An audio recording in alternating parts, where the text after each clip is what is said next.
জানার কারণে আমাদের অনেক ভাইরা আছেন যে এরকম পুরাটা মুড়ি দিয়ে নামাজ পড়ে।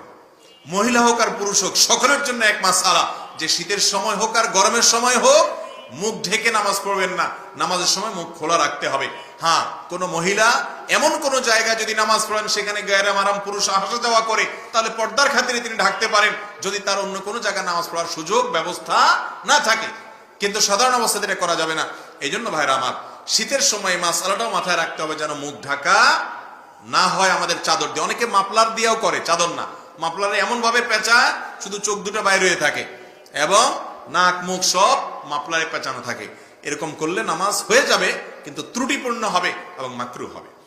নাম্বার 4, অনেকে শীতের সময় জ্বরের কারণে অথবা ঠান্ডা লাগছে, প্রচন্ড সর্দি হয়েছে, এই জন্য তিনি নামাজ পড়েন না।